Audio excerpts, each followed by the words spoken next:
What the city is talking about. The news that impacts you. Welcome to the Montreal Now podcast with Aaron Rand and Natasha Hall. Welcome to the week that was on the iHeartRadio network. I'm Natasha Hall. Aaron Rand is off this week, and here are some of the stories that have gotten people talking. Welcome to Montreal, the bank robbery capital of North America. We used to rob a minimum of 3 banks a week. In the 60s and 70s, it was like going to bingo. They were tough Irish working class kids. You've got small-time hoods had the initiative to go down and meet personally with Colombian cartel guys. Whew, that is a clip from Kings of Coke. It's a new documentary about the West End gang. It takes a deep dive into Montreal's criminal roots and kind of exposes things that we knew were happening and suspected, the long and shady past of the Irish mob's involvement in the city's cocaine trade.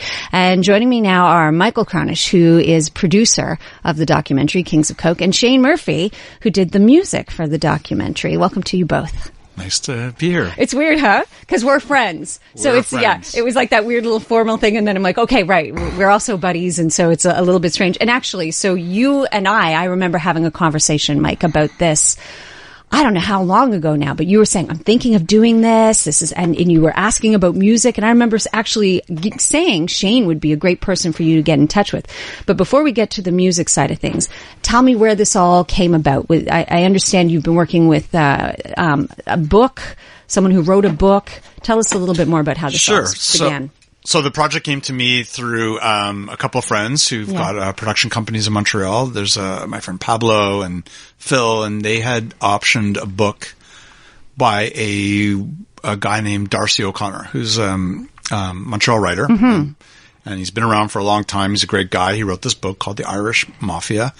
They had a vision for making this into a TV series or a movie, and brought it to me. I was very lucky to get the call, and they said, "Do you want to do this?" And I was like, "Absolutely." And at the time, it was COVID, so we were kind of, sitting around trying to figure out what to do. I was like, "This is a perfect time for this project. I get to be in Montreal, do a story about Montreal, and work with Montrealers." So where do you, once you've got the idea, once you know that you want to do it, where do you start with a project like this? And I imagine that it's kind of sensitive because a lot of these figures are still around and still doing deals. Yeah. Well, the first thing I did was, read the book and then work with some researchers and writers to figure out who was around, who had stories that were interesting that could be told. Mm-hmm. To just sort of explore what the options were. And, eventually, the writing process works its way through, and we came upon, some interesting characters that sort of we were able to thread through the story. Mm-hmm. And that's when we realized that we could put this whole story into a 90-minute format. I often think with documentaries, you start out wanting to tell one story or thinking you're going to tell one story, and then it ends up being another one. Was that the case with this? Yes, it was definitely the case. I think there were versions of this film on paper which heavily leaned into characters that are either not in the film or have a very small part in the film. And what surprised you? Like what was a story that came out that you thought, oh, people didn't know this. You didn't know this, or what stuck to your ribs? So, growing up as a Gen Xer in Montreal, I felt like I always knew that Montreal had an underbelly side to the city. Mm-hmm. I knew that it was the quote-unquote bank robbery capital of Canada, or of North America, and I knew that it was an open, tolerant, and decadent city. But I didn't really realize what that meant. And then starting to go through the newspapers, the television archives, the footage, the allopolices of mm-hmm. the era, and looking at the crazy mayhem and destruction that was at the hands of this gang, really surprised me in how close it was to me. Yeah. And I think by extension to everyone who lived in the city. It wasn't like happening in one little part. It was happening all over the city. And a lot of that pain and destruction was at the hands of this gang. And the like you said, how close it was and the kinds of things that you kind of know are going on, you suspect are going on, but you also know enough to not ask a lot of questions, right? But as a documentary filmmaker, when you're producing a film, you got to ask the questions. Yeah. You got to find the answers. You can't tell a story like this without having music be a part of it. So what made you think that Shane would be a good fit? And so Shane was like one of the first calls I made. And I don't think I knew Shane before I called him out of the blue, but I knew of him and I'd seen him play, and I knew that he represented to me Montreal, that he had that he was of the the same somewhat of the same from the same hood. Yeah, made it really interesting. West End. But Shane, West End, English kind of rock guy, rootsy singer. Sings about his life experiences. I'm an Irish kid from the West End who plays guitar. Pretty much says it. There was a reason I thought of you right away. I mean, you are the king of the music scene as far as I'm concerned in Montreal. Thank you, Tash. Specifically the West End. So you get a call out of the blue out of this guy. You don't know he's an old friend of mine. He's just calling you up. Well, 1 degree of separation of English Montreal, right? That's how it works. But so, what's your reaction, Shane? I mean, what's my reaction? That's a good question. Well, this is some out of your comfort zone a little bit, making music for a movie, right? So are you? Yeah, for sure. I mean, it was definitely an opportunity to do some instrumental stuff that we had spoken about, and they had Mike and the producers and music supervisors had gone through my catalog and sort of went through some of the pieces that they would like, and it turned out there was a song called "Dirty Work" that I wrote about a relationship gone bad that turned out to be the different kind of dirty work. Yeah, the intro and the outro of the film. But to see the neighborhood, where I grew up in Verdun, moved to NDG when I was 13, and I played in bars all over the city. Mm-hmm. NDG, Verdun, Point St. Charles, I played Villemart, I played everywhere, and I'm from there. So for the chance to add something creative to it was a big thrill, and to know that obviously it's going to be on Crave, and a real let me explore a different facet of my music, doing instrumental stuff. Kind of like out of your wheelhouse, but still in your comfort zone. Yeah, I mean, it wasn't. When you're not playing with drums, or not to get into the technical bits of it, but when you're soundscaping guitars, there's a famous film, Paris, Texas, Ry Cooder did that. So, what I'm talking about, to sit there. And when Michael, showed me the various cuts, it was very, it was overwhelming in a way, because, those are places that I grew up, like my cousin Emmett, when I was a kid, he used to take me to the jam space, which was on Wellington, and I think the street was, and he used to take me for steamed hot dogs, and we go up and jam. Like, I knew, the drone shots. I knew those streets. I grew up on those streets. So, yeah, it's in you. To be able to contribute to it is a special thing, I feel, it was just meant to be. This makes so much sense, this coming together in the way that it did, and congratulations on what you guys have created. Do you want to give us a little taste, a little 30 seconds or so of, I know, sure. Right? Yeah, so we were talking about, when the intro there, you said the bank robbing capital of, was it North America? Of North America. Of North America. And I just put, I put my songwriting hat on, and I was in the midst of writing an album called Easy Street, sort of about the blue collar experience in Montreal. And I just said to myself, what would it be like to have to be in a crew and rob 3 banks? If you're averaging 3 banks a week, crazy. Huh? That's your job. That's your job. Yeah. And how stressful that must be. Imagine. It's not like, I have to go, load some boxes, or I got to go, whatever. You have to go and do some work. That's stressful. Whether rightly or wrongly, that's where you ended up, but that's what you have to do. Anyways, this is a song called On the Run.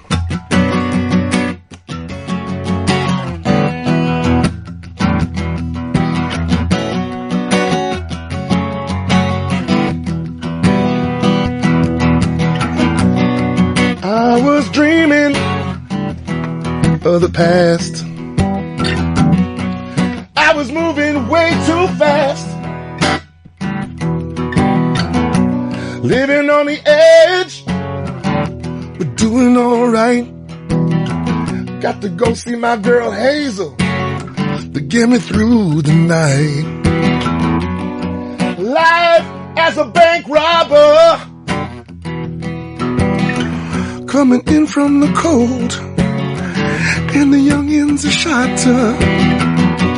Life as a bank rob, I'm on the run, I'm on the run. Woo, stick 'em up, baby. I was dreaming of my past, feeling good till I heard the siren blast. Living on the edge, and now the tumblers, they feel light. I got to go see my girl Hazel, she'll get me through the night. Life as a bank robber, ooh, stick 'em up, baby. Whoa. So good. No, don't stop there. Yeah. I'm on the run, I'm on the run. Ooh.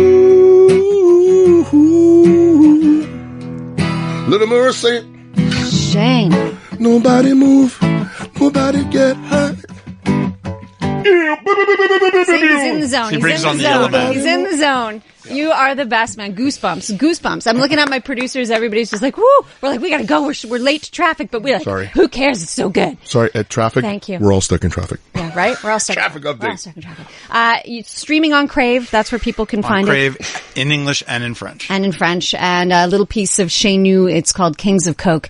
Joined today by producer Michael Kronish and musician behind the documentary, Shane Murphy. Thank you so much, gentlemen. What an absolute pleasure. Thanks for having us. Congratulations. Informative, interactive, and always interesting.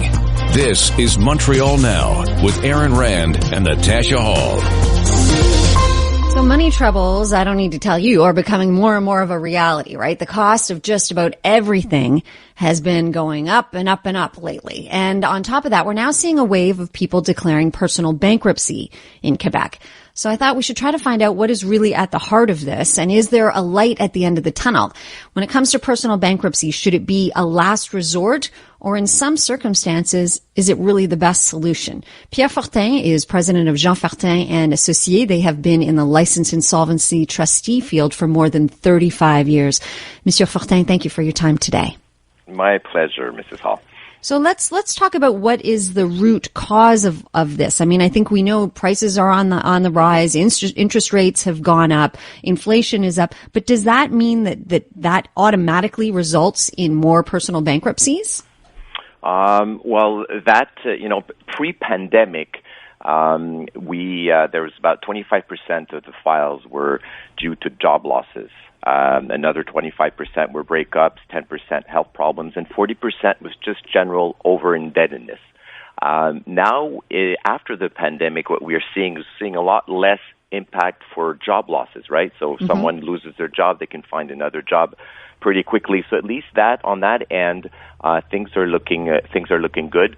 But definitely for a lot of Quebecers, times are very hard, especially those who during the pandemic have not managed to reduce their consumer debt. So credit cards, personal loans, credit lines, with the lower personal expenses that that the pandemic forced us to do. The savings rate was way up, and a lot of people took the opportunity to reduce their personal debt. So for those who were not able to or did not, that debt burden now is more and more heavy. Okay, and then I feel like I'm curious if there is a sort of a typical person who decides that bankruptcy is the best option for them. Is this something that you're seeing across all different kinds of socioeconomic groups? Well, it's associated a lot with income and assets. So the higher the income, people with high incomes can still face bankruptcy if they spend more than what they earn, but it's rare. So what we're seeing now is a lot of people that are middle class, lower middle class, are having a hard times. The people that were not owners of their home before the pandemic, they were not able to benefit from the huge increase in value. For the homeowners, they can always refinance their homes, repay their debts. So for them, we won't be seeing them in our office anytime soon. So that's a good thing. But tenants and people who've just bought their homes when the prices were at their maximum, those will be the hardest hit with what will be coming soon. So when we say that there's a surge of personal bankruptcy happening right now in Quebec, what's it like? How bad is it? Have you seen it like this before, Monsieur Fortin? Well, with numbers, you have to be careful. We were starting from an all-time low in terms of bankruptcies and insolvencies. Okay. During the pandemic, it was minus 50%, so about half of the files that we usually get because of all the deferral payments plan. So that reduced a lot of stress for a lot of consumers. So they weren't forced into insolvency proceedings. So when you start from a very low position, then any percentage seems big, but we are still seeing 40% less files than we used to see pre-pandemic. Interesting. So things are getting worse, but are not, as we speak, bad for a lot of people. So yes, there has been an increase, but we're still way below what we used to see in 2019. But so that's reassuring to hear, yes, but then I wonder, does that mean that the worst is yet to come? It is, because slowly but surely, during the pandemic, there was huge savings. So people were able to put some money aside, but that money for a lot of people now is gone, and now they're turning towards credit. So Equifax noticed from starting January 2022 a slow increase in the credit card balances, and this increase, was a lot bigger starting in June. So we can see that people are turning towards credit to make ends meet, and that's a turning point. That is when, if your indebtedness increases month after month, sooner or later you might hit some financial hardships. Okay, so speaking of turning point, when is that turning point for someone to go, okay, yeah, I need to consider going bankrupt, or when should they think about it? Yeah, well, all that we're hearing now in the news is a good thing, is that people will analyze their financial position. So the first thing to do is to make an inventory of all your consumer debts, the amount that you owe, the interest rate, and the monthly payments.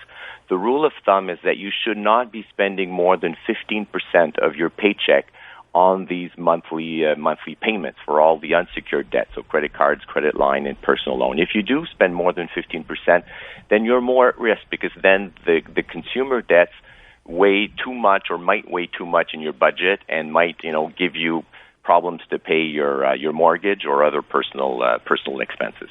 Okay, and then I've heard it said that declaring bankruptcy can be a good thing for some people. It can completely set them back on track and make a fresh start per se. Do you share that opinion? Yes, it's a hard word to say and to experience, but it is often the best solution to get right back on track, because someone who will drag out their burden of debt for 5 years, after year number 4, they will not be any better off, whereas someone who's decided to file for bankruptcy 4 years back will be back on track, because he'll be able to put some money aside and be able to rebuild his or her credit rating. And one last thing concerning that is that now, and that's a nice change in Quebec, where maybe 5 years back it used to be one file was a consumer proposal, one file was a bankruptcy. It was about half, and now we're looking at least 2/3 of the files are proposals, consumer proposals, whereas only a third of the files are bankruptcy. So people are able to make offers to their creditors to try to settle their debts at a reduced amount. So that's positive, and it's a lot easier to accept in many cases for people than having to file for bankruptcy. Okay. Just before I let you go, because we are out of time, but I liked what you said about the 15%. So could you just repeat that? You want to try and keep your monthly payments to 15% of your income? Yes, on the consumer debt, credit cards, credit line, personal loans, those payments should not be more than 15% of your net paycheck. All right, that's a good place to start. Great advice. Thank you for your time today, Michel Fortin. My pleasure, Natasha. Bye-bye. That is Pierre Fortin, president of Jean Fortin and Associés. And again, they've been in the licensed insolvency trustee field for more than 35 years. Asking questions, looking for answers. Here's more of Montreal Now with Aaron Rand and Natasha Hall.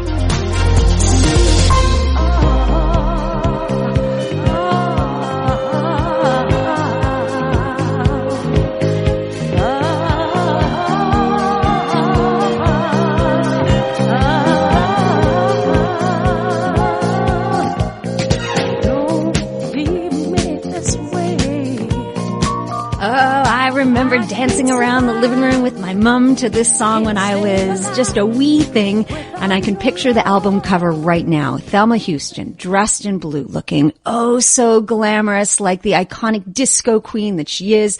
Thelma Houston has had a Grammy-winning, absolutely legendary career spanning over 50 years. She's best known for this hit, Don't Leave Me This Way. Thelma Houston, what an absolute pleasure to speak to you. Thank you so much, and what a lovely introduction. Oh, good. Well, it's merited all that and more. Do people tell you stories like that all the time, Thelma, that they grew up listening to your music? And you know what? And over the years, it's become, when it was first a hit, then people would tell me about how they were, listening to it on the radio and what it meant to them. And so later it's been, oh yeah, I remember dancing to that with my grandmother when that song was on. So yeah, I hear the stories. But you know what? It's always gratifying and just makes me, fills me up with joy to have people relate to me. Any stories, especially regarding that song. It must be such a unique and wonderful feeling to know that you were part of people's lives like that. People you never met. Like my mom was a single mom. She didn't have a lot of records, but that was one of her favorites that got played all the time. You were a part of our lives without us ever having met. Oh, well, that does make me feel good. So how do I do? Was I good in helping you grow up? Oh, yeah. The soundtrack but that's the thing. You've been the soundtrack to my life and to so many people's lives. Take me back a little bit to your childhood and your teen years. How did you get started in music, Miss Houston? Were you discovered per se? Well, I was, born and raised until the age of 10 in, Mississippi, in a little town called Leland, Mississippi. And I started singing, I'm told, around the age of 3. And it was the lady that was taking care of me while my mom worked was the piano player for the Sunday school. And so she would practice her songs that she was going to be, singing or preparing for the choir for the coming Sunday service. Mm-hmm. And she noticed that I would know the songs as she was practicing them. I would know when to come in and when to stop, and I'd know the words. And so she just started me singing from there and putting me in the church programs and all of that. And I did that until when we moved to California when I was 10, and I joined the Glee Club in elementary school, and then and I when I started going to junior high school, was in the choir, and I learned to play an instrument. And then when I was in high school, I continued to sing, and I was in church groups. But the funny thing is, after high school and when I started to think about, well, maybe this is what I want to do, well, it wasn't quite looked at as like, oh, great, go on, you've been doing this for so long, that's a great career. It was like, have you lost your mind? So that was how that was. But of course, after I persisted, and then with being, like I said, in gospel groups and different things, and getting an opportunity, I was met with, of course, much more support from my mom, and who became, who became like my biggest fan in a good way. Oh. Not a stage mom, but a good supporter. And by the time I started professionally singing, I had been married and I had 2 children. Oh, wow. So I wasn't one of the, go to dance class kids in school and having that kind of a background or taking dance lessons and so forth. It just kind of, happened.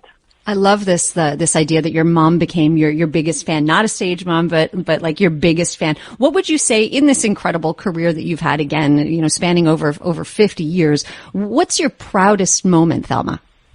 Well, and I was, I've been thinking about that recently, and I think that my proudest moment is that after all this time of being in this business, I still love it. I still look forward to the next job, and I'm almost certain that there will not be another job after every one that I've had.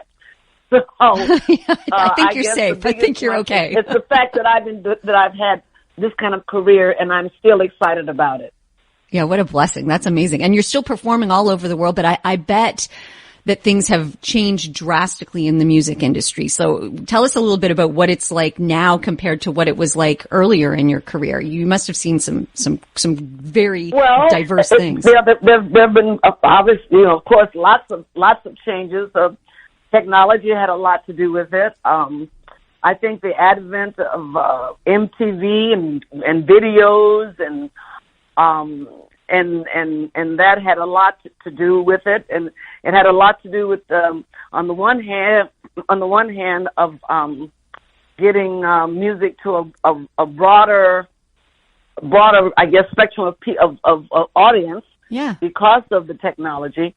But the other thing about it is that it happens for some people that is happening for them at this time. It almost doesn't allow you the value of having an opportunity to perform and perfect your talent or your show or your gift, and performance-wise. You're kind of limited. You have to, when you come out on that large spectrum like that, and you're thrown out there, then immediately people think, well, you're supposed to know how to do all of these things. Right. When in fact you have not had that experience. You know what I mean? I'm speaking in terms of like the shows that have put out some amazing talent that we may not have had an opportunity to see. And some people have done very, very well on it, but others have not had as much success and have been very talented. But I think a lot of it has to do with, I believe, the fact that you don't have the opportunity to get to perfect your craft. That's interesting. And yeah, that is what I think is, that's the negative side of it. But again, like I said, the other part is that, you're out bigger, you're out faster, you're out, and if you have all your ducks in a row, then you can be very, very successful. It used to be so dependent upon what the record companies did or what, but now you have more to say about your success and than in the past, having to be so dependent upon a record company. That's what I'm saying. I bet. We are speaking with legendary performer Thelma Houston. And you said you still love every minute of it. Do the audiences just eat it up still to this day? I'm sure. The audience have been wonderful. And yes, I love every aspect of it except the travel. And the snow. You might have snow here this weekend, Thelma. It's a lot more involved, and but you get through that because you know that at the end, that after this, you're gonna get what you came there for, which is to be with an audience and to get that immediate response from them that, I don't know, it's just addictive, I guess. Well, I have to tell you, it is mutual. Thank you so much for your time, Miss Houston. Well, thank you so much. I enjoyed speaking with you. Likewise.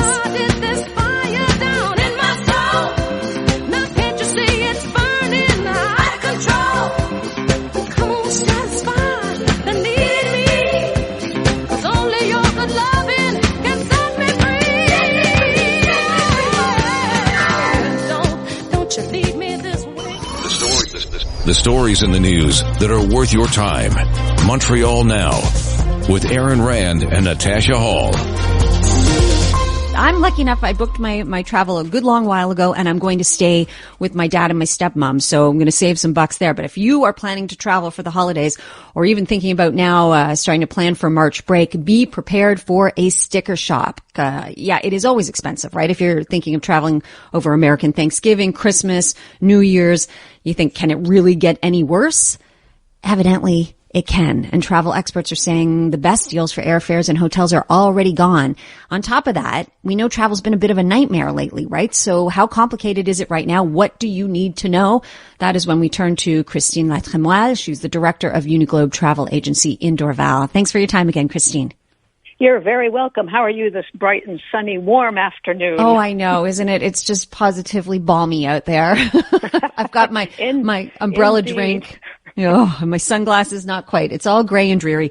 It's November, and that is exactly, I think, when a whole lot of people think, and especially when the first snow hits, they're like, oh no, I got to start thinking of getting out of here. And our telephones are a testament to that. The weather goes sour, our phones get busier and busier. Okay, so has this week been particularly nuts? Yes. Yes. Okay. I mean, the snow always, we're very tied to the weather. Great weather. People are not as inclined to take off. The minute this stuff sets in, I'm telling you, people go, oh yeah, this is what it's like. I want out of here. And they need something to look forward to. Yeah, it's because you start counting the months. That was literally me this morning. I'm like bundled up in my jacket and I'm thinking, cause yesterday I was like, oh, it's pretty. It's not so bad. And then today I was like, oh my gosh, it's only November. Yeah. We're stuck with this till like April. I know. It feels like forever and ever. I know. So last time we spoke, Christine, you said it was already getting tricky if you were looking to book for March break. So if people are just thinking now about getting away in the next little while, especially over the holidays, are they completely out of luck? Well, no. I mean, it have to be realistic about what your budget is. If you're used to doing 4 or 5 star hotels and the price you paid 3 years ago is what your expectations are, you will be in for a surprise because the nicer properties, the properties that have more facilities, and especially for children and families, and let's say for adults only, that sort of property is going for quite a bit more than most people will remember. And despite that, availability is still quite slim. People have just been booking for months and months well in advance. So we're seeing that, yes, there's a sticker shock and there's a lack of good inventory out there. But I mean, that's not to say nothing's possible. But you have to be realistic in what your expectations are at this point. Okay, so temper your expectations and be ready to pay. What are some tips for people to still try to find a half-decent deal out there? Well, they need to make sure that they're flexible. That's probably the biggest thing. Everyone wants to leave on a Saturday or a Sunday, and those prices are necessarily higher because they're in greater demand. But if you're flexible and you can leave on a Thursday or a Wednesday to destinations that have flights, for instance, Cancun or Punta Cana, you then could see some prices that are a little bit more reasonable from what you normally would expect them to be, but you have to be flexible. So are those amongst the most popular destinations, Cancun and Punta Cana? They are, and simply because there are just so many more flights. The more flights, the more competition. The more competition, the better the pricing. It's that simple. And what are some of the other destinations that maybe you might be able to get a deal on? You can always look for Jamaica. Jamaica has some great properties, and the frequency of flights has gotten quite a bit more increased this year. So Jamaica is definitely one of the popular destinations. Costa Rica is another one. If you're looking to do something a bit more adventurous, Costa Rica has some good choices. And again, 2 or 3 airlines are flying there now from Montreal in the winter. And then the other destination that it's always been a favorite is St. Martin.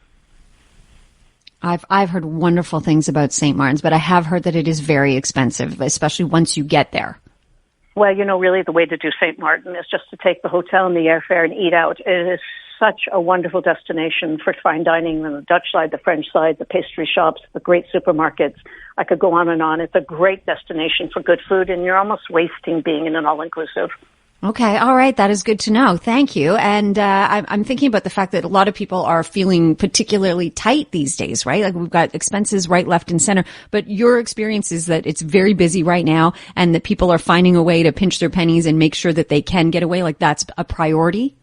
I'm honestly saying 2 words, what recession? Because we're not seeing it. It's just, I think there's 2 or 3 things that people feel that they deserve. And one of them is eating out and the other one is traveling. And that just seems to be bearing out with what we're seeing. I think you're absolutely bang on, right? Well, I mean, you're seeing it firsthand, but just in terms of priorities and because of COVID, it's still we're still kind of recovering from COVID, right? It's revenge spending.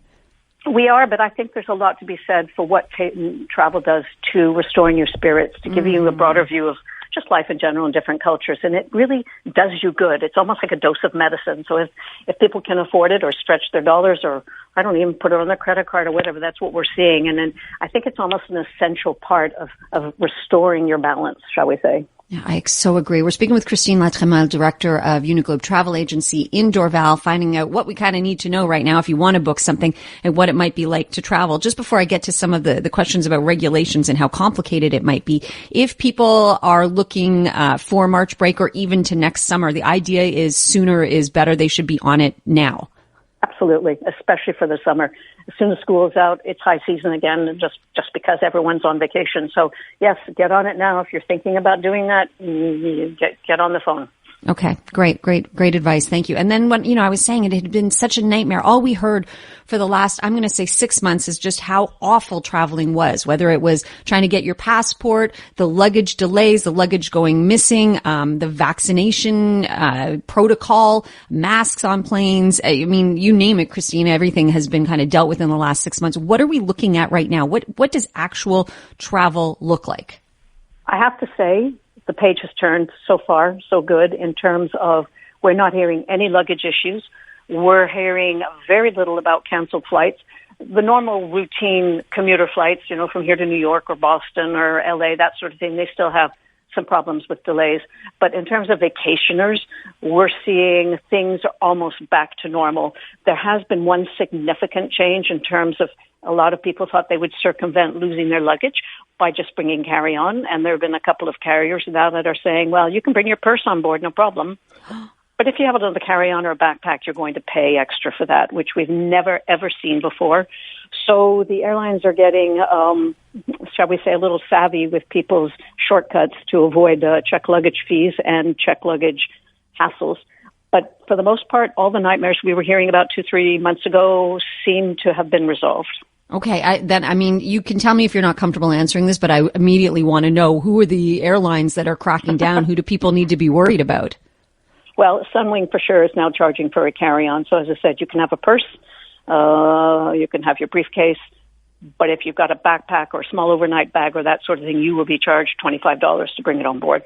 Is that simply a way to generate additional revenue because people aren't checking the bags?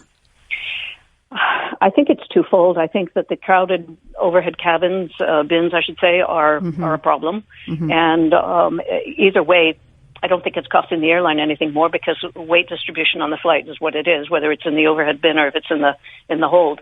But yes, I basically am a cynic. I think that the airlines have suffered a lot financially over the last 2 years, and they will do everything they can to recoup some of those losses. Yeah, I mean, and it's understandable to a certain degree. With regards to any regulations in place, we know that the masks have been lifted, the vaccination mandates, passports have been lifted. Is there anything that people need to know about traveling to any, I don't even want to say specific destinations, but do you still need to be wary of what might be in place where you're headed? I still think everyone needs to think about being vaccinated. That certainly is going to be a little bit of insurance if you're somewhere where there's more of a virus prominent than not.